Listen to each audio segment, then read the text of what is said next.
Well, tomorrow marks 1 year since President Trump declared a public safety emergency in the district. We know National Guard troops are still patrolling the streets, working with D.C. police and federal agents. Our Rafael Sanchez Cruz is here with me right now. And Rafa, we know that this federal surge is really a polarizing topic in D.C. Yeah, Lorenzo, on one hand, we have people that are obviously celebrating the Trump administration's decision to invest in D.C. parks, but we're also seeing the birth of groups like Free D.C. who are pushing back on this continued presence of the National Guard and federal agents. It's become such a pain point here in D.C. that the federal surge is one of the main issues during this pivotal election cycle.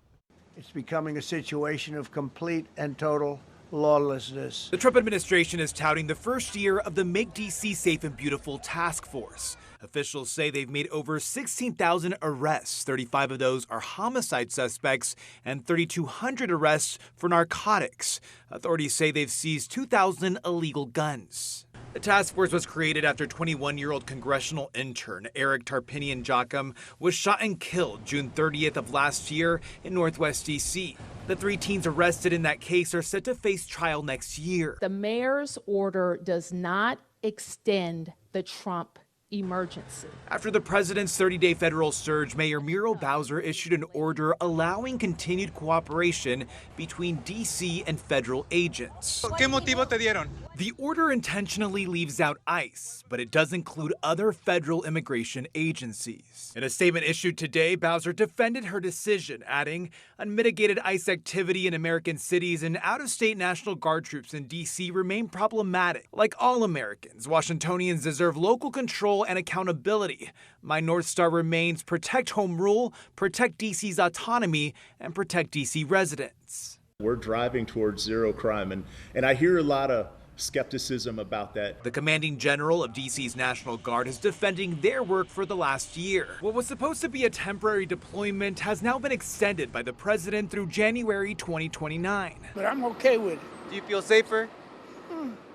I feel the same as I always did. I don't see what the point is of it, but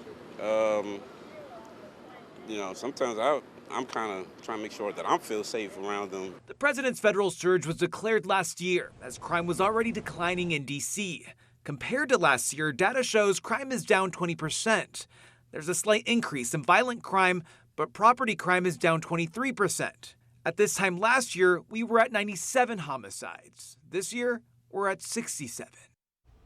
I will remind you that the legal battle over the National Guard is still ongoing, but it's moving slowly. Troops have been allowed to stay in D.C. until a decision is reached over the use of the president's emergency powers. Zoe, we really don't know when this decision will be made. Yeah. However, again, it's just part of the ongoing legal battles, and I think the social battles that are also happening. We've been seeing protests every single day since last week up until tomorrow, where they will have a larger protest because of this federal surge. I remember when this started, people thought it was going to go on for perhaps a month or two, but here we are a year later still talking about it. Yeah. Boy, okay, Rafa, thank you. And we're going to keep this conversation going this week on the DC Beat. New episodes stream live Wednesdays at 7 p.m. in our free WUSA 9 app.